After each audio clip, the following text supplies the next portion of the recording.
So if we agree that there are certain things, certain types of labor that we have a right to by merit of paying our taxes, because by paying our taxes, we paid for those things, then you can agree that we might have a right to somebody's labor in the medical field. But let me go ahead and give you some information about a terrible catch-22.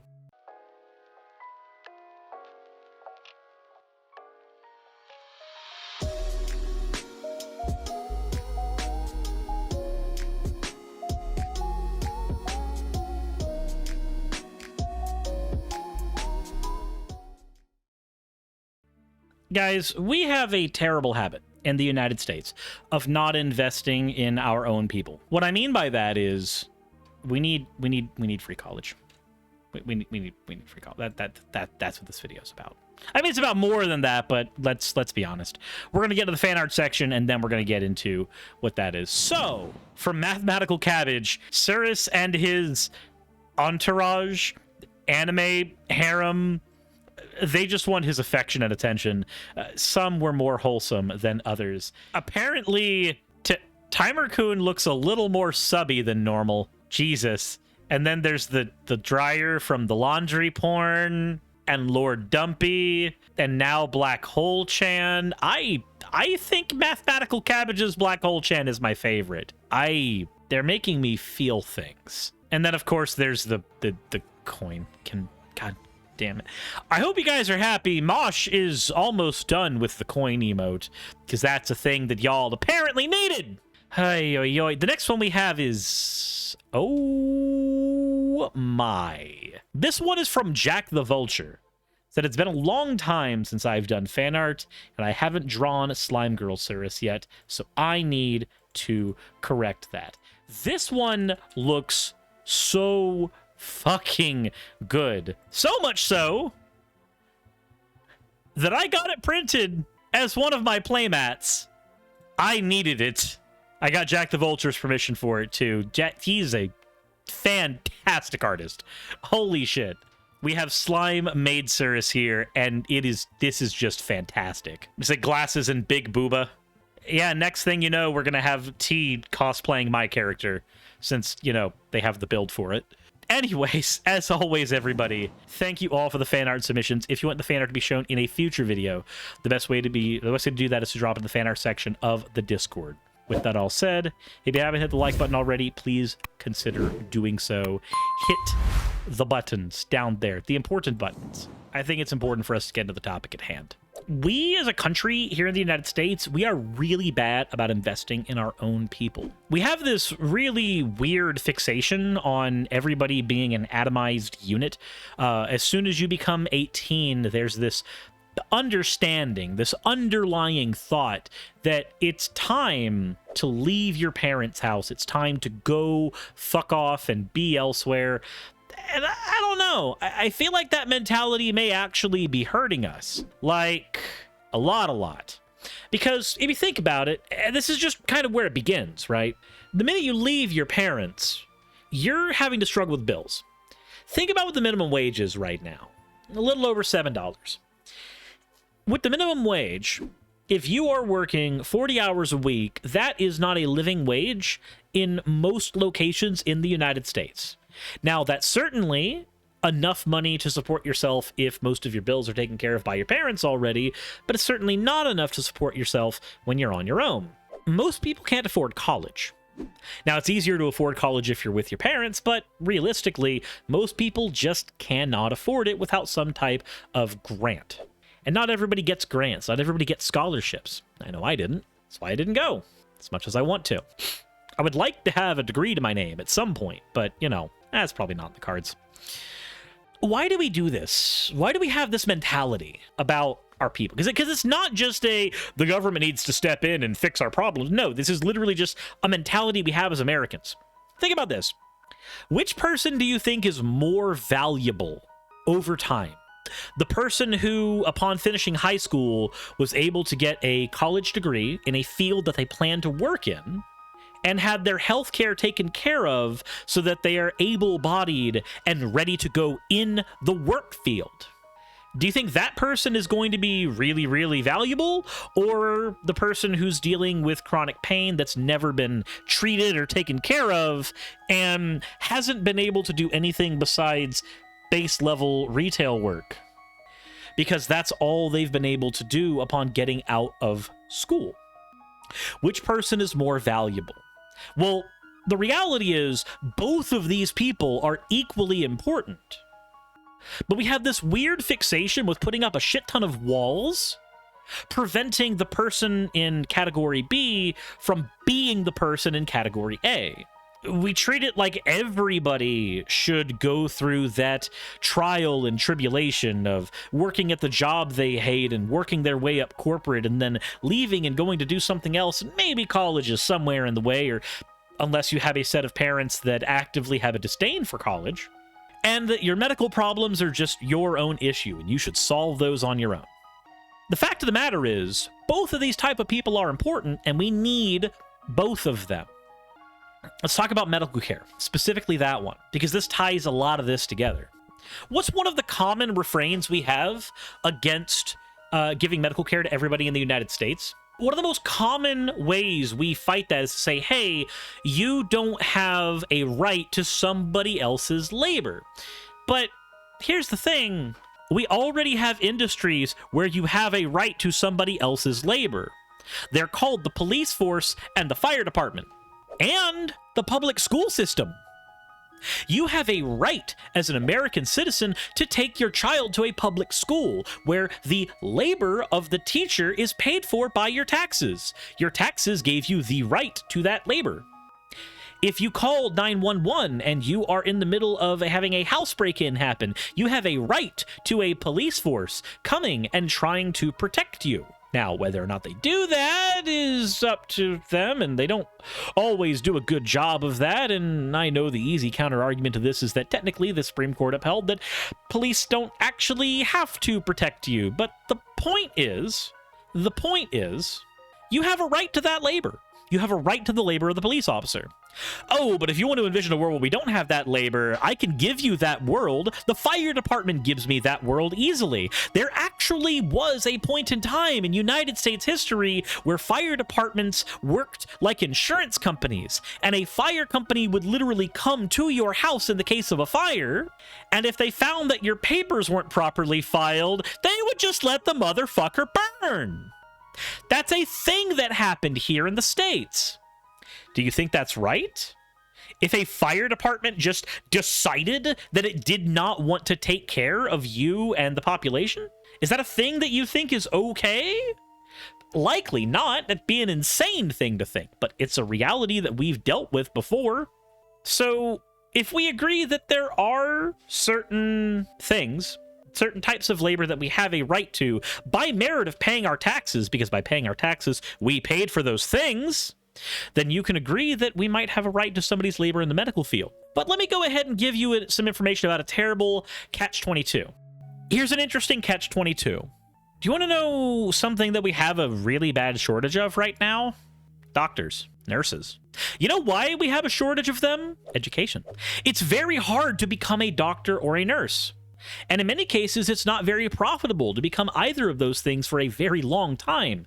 And not everybody can take the time and the money to dedicate to becoming a doctor or a nurse. And because we don't have a lot of doctors and nurses, and because we don't have the public funding to make more hospitals and even fucking staff the places, you know what happens?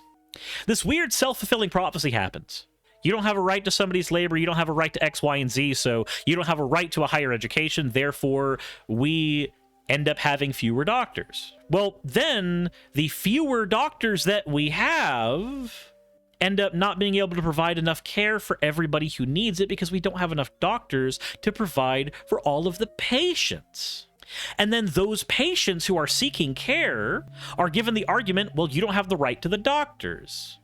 Well, this would only have been a problem if we didn't have enough doctors. And we don't have enough doctors, so how do we solve that? Oh, well, the easy way to do that would be by making the education to become a doctor be free, paid for by United States tax funds. But we don't do that because we don't invest in our own country.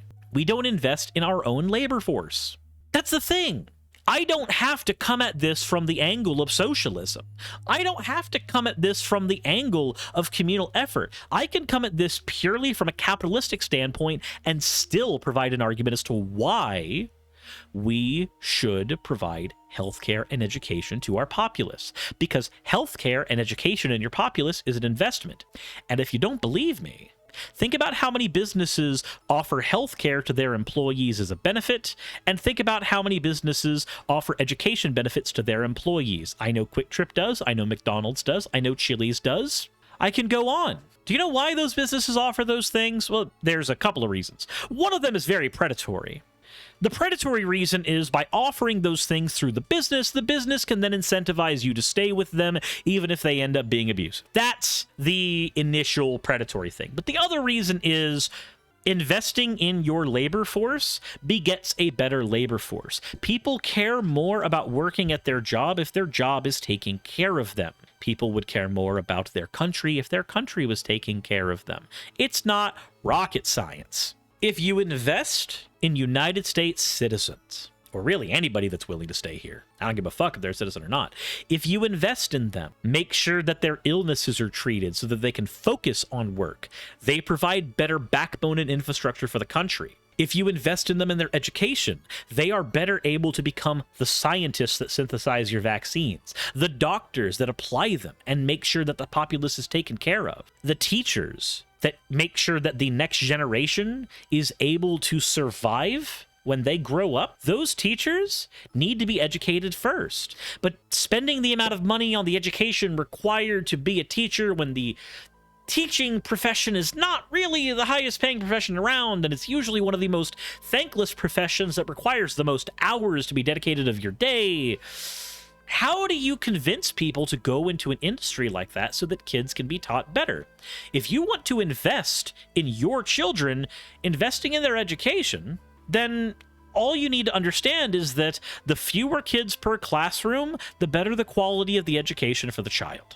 That's a well-established fact. One teacher teaching a classroom of 100 does not have enough time to individually sit down with students and tackle their specific needs. But one teacher sitting down with a classroom of 10 has enough time to sit down with each student and tackle their individual needs. Ask me how I know. I volunteered at the Fricker Center in Pensacola when I was in high school. I literally got to see the benefit of sitting down with individual kids who needed help, because I was one of those people that sat down with the kids when they didn't have enough help in school, when their teachers were overburdened.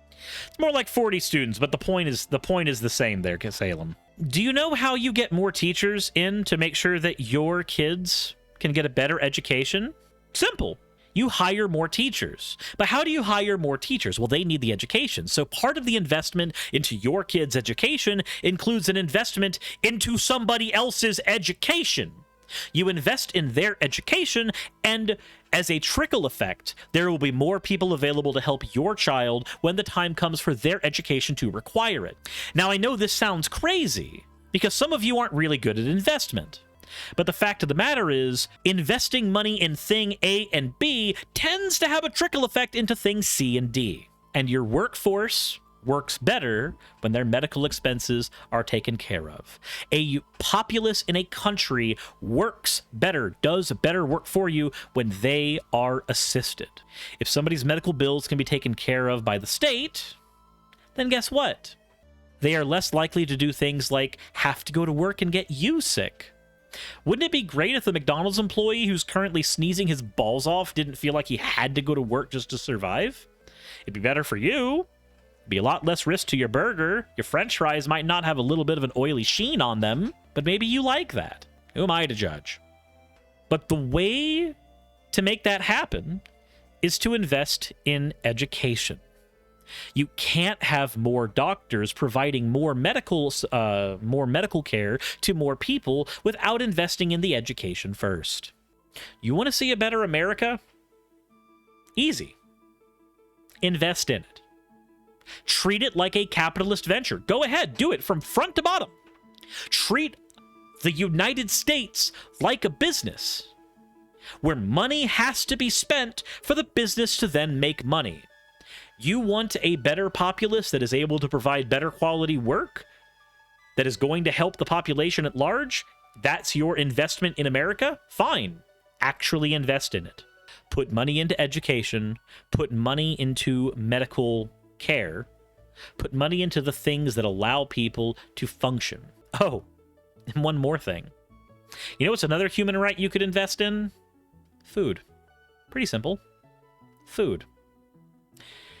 Turns out a well-fed population works a whole lot better and works a whole lot harder than a population that is starving. I'm not saying everybody in America is starving, far be it. What I am saying is we don't treat food like a human right. We treat it the same way we treat education. We treat it the same way we treat medical care.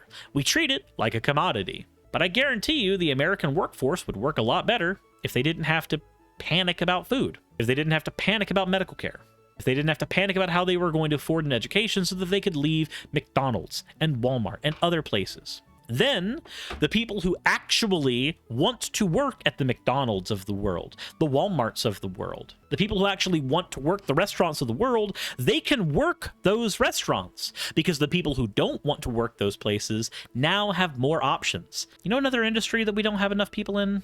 Pilots. Oh, it's a fun one. It's a fun one.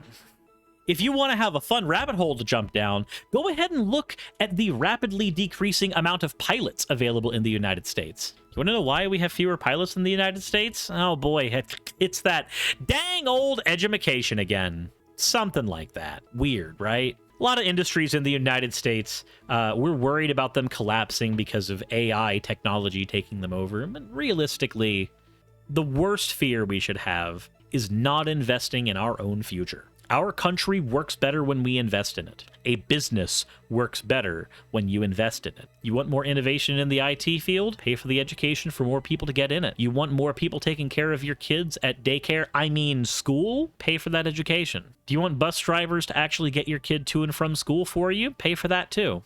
I mean, you're already doing it with your taxes, so let's try to get those taxes allocated a little better, can't we? This isn't about your kids. I don't give a shit about your kids. Your snot-nosed brats can eat all the boogers they want.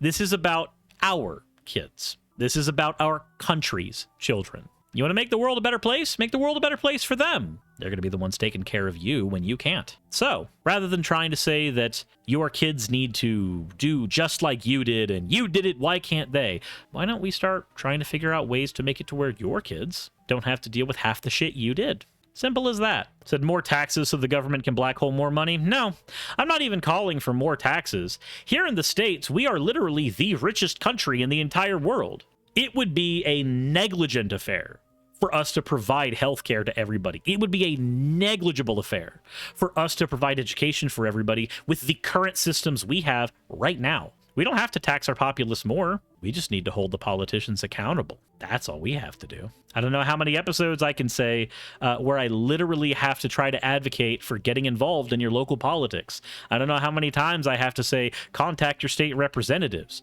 bug the shit out of them, annoy the piss out of them. I don't know how many times I have to say that. Nobody has to raise your taxes. We are already the richest nation in the world. One of the richest nations in the world. We have all the systems in place to make this shit work. It's just a matter of policy. So you're right, Kanar. Not more taxes so the government can black hole more money. Nah, not more taxes. No. Current system, get rid of the black holes. Except the one behind me. That one's kind of neat. I like that one. She's cute. But that's the end of that rant. Let me know what you think in the comment section below. I've said pretty much everything I can say about it. Hit the like button if you haven't done already. Subscribe if you haven't already. And as always, everybody, get involved in local fucking politics.